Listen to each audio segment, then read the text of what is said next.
Hello everyone, welcome back to my another blog. আজকের দিনটা হচ্ছে ষষ্ঠীর আগের দিন। তো দেখো আমি রেডি হয়ে গিয়েছি, কেন বলো তো? সবাই জানো বাবার বাড়ি যাব সেই আনন্দে। তো যাই হোক, রেডি হয়ে গিয়েছি। অফিস শেষ করেছি, অফিস আমাদের মর্নিং ছিল, আজকে মর্নিং করে রাতের ট্রেনে আমরা যাচ্ছি বেলঘরিয়া, মানে আমার বাবার বাড়ি। তো এই যে আমার কর্তামশাই পাশে বসে রয়েছেন, পেছনে দেখো লোকজন সব ঘুমাচ্ছে। পাশে যে ট্রেনটা যাচ্ছে সেটাও দেখো কীরকম ফাঁকা। তো এগুলো দেখে তোমরা বুঝতেই পারছো কত রাত হয়েছে আমাদের বেরোতে বেরোতে। পৌঁছতে পৌঁছতে প্রায় অনেকটাই রাত হয়ে যাবে। তো চলো যাই বাড়ির দিকে। ষষ্ঠীর বাজার, ষষ্ঠীর দিন কালকে, দিনটা কীরকম কাটে সবটাই তোমাদের সাথে শেয়ার করব। তো দেখো কথা বলতে বলতে কিন্তু বাড়ির দিকে প্রায় চলেই এসেছি। ট্রেন থেকে নেমে টোটোতে বসে রয়েছি আমি আরও। চলো বাড়ি পৌঁছে যাই। আমাদের প্রায় একদম বাড়ির কাছাকাছি চলে এসেছি। তো তোমাদের সবার ষষ্ঠী কেমন কাটলো অবশ্যই কিন্তু জানিও। হ্যাঁ জানি ব্লগটা দিতে অনেক দেরি হয়ে গেল, বাট কি করব বলো, সব কিছু মেনটেন করে টাইম তো বার করতে হয়। তো যাই হোক বাড়ি চলে এসেছি। চলো দিনটাকে তাহলে এখানে শেষ করছি আজকে। কালকে সকাল থেকে দিনটাকে আবার স্টার্ট করব। তো এই যে আমরা কিন্তু বাড়ি পৌঁছে গিয়েছি।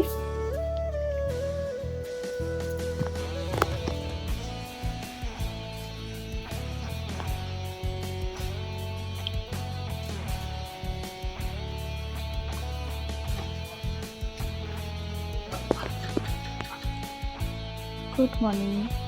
আসলে কি বলতো, রাত্রেবেলা না অনেক লেট হয়ে গিয়েছিলো, তো সে কারণে আর কন্টিনিউ করতে পারিনি। তো সকাল সকাল উঠে ছাদে চলে এসেছি। আমার যে কাকা রয়েছে তার তো জানোই তোমরা, গাছ বাগান মানে ছাদ বাগান করার খুব শখ। তো সেই ফুল গাছগুলোকেই দেখছিলাম এসে। প্রচণ্ড গরম, তার মধ্যে ছাদে এসে একটুখানি হাওয়া পাওয়া গেছে। তো সেই কারণেই একটু ছাদে আসা আর কি সকাল সকাল। তো এসে দেখছি এই পাশে আমার বাবা বসে যে ষষ্ঠীর যে মোটা বাঁধে সেটাকে তৈরি করছে। তো সেখানে আমি বসে পড়লাম দেখার জন্য যে কীভাবে এটাকে বাঁধা হয়। 63টা দূর্বা লাগে, 63টা বাঁশের কুড়ুল লাগে, গরম চা, জোড়া পেয়ারা, ধান কুটুলি ভরে, তো এইসব দিয়ে এটাকে বাঁধা হয়। দেখো বাবার কিন্তু রেডি হয়েও গেছে। তো বসে বসে সেটাই দেখছিলাম। বাবার শরীর এখন আগের থেকে অনেক ভালো আছে, ঠাকুর অনেকটাই সুস্থ করে তুলেছে এখন বাবাকে। তো দেখতে পেলে সকালে যেহেতু নিয়ম দই খই আম দুধ কলা দিয়ে সব দিয়ে খাওয়া, সেটাও খাওয়া হয়েছে। আর সাথে সাথে সকালে টিফিনে ছিল লুচি, ডাল আর মিষ্টি। তো এটাই হচ্ছে মেন পার্ট। দেখে নাও তোমরা, ষষ্ঠীর ষাট দিচ্ছে মা জামাইকে। বাকিটা কন্টিনিউ দেখো।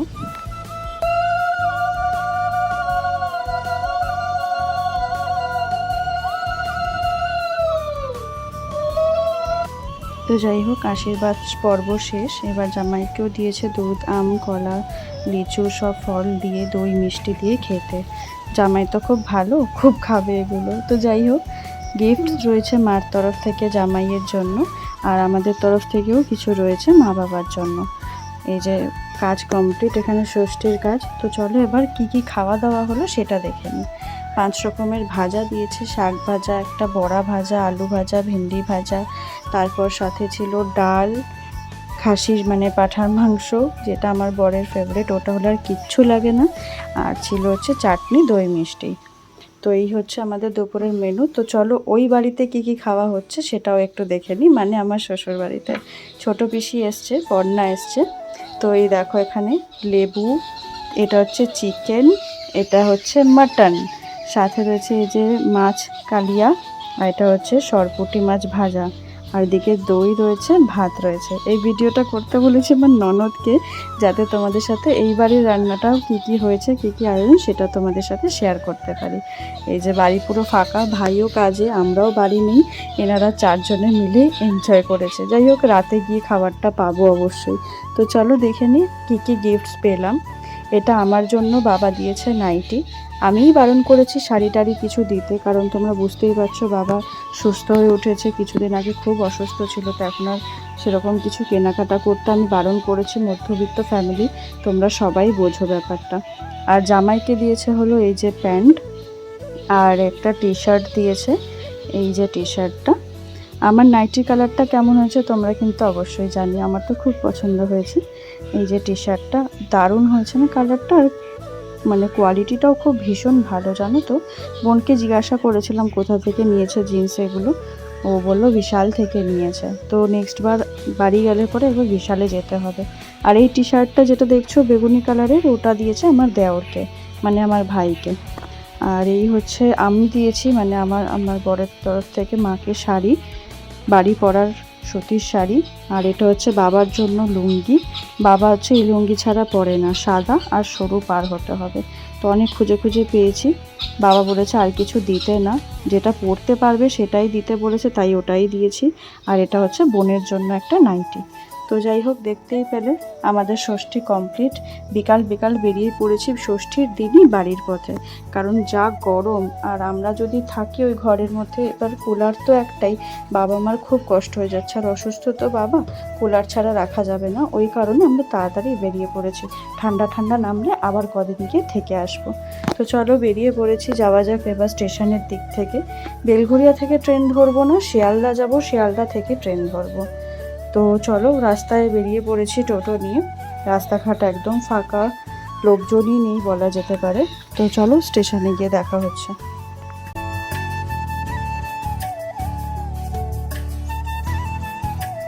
তো এই যে আমরা বেলঘরিয়া স্টেশন, অবস্থাটা দেখো একবার। এরকম নাকি বেলঘরিয়া স্টেশন দেখা যেতে পারে, এত ফাঁকা। হয়তো সব জামাইরা আজকে ছুটিতে শ্বশুর বাড়ি খেতে গেছে সেই কারণে, অথবা গরমের জন্য। তো চলো চলে এসেছি আমরা শিয়ালদায়।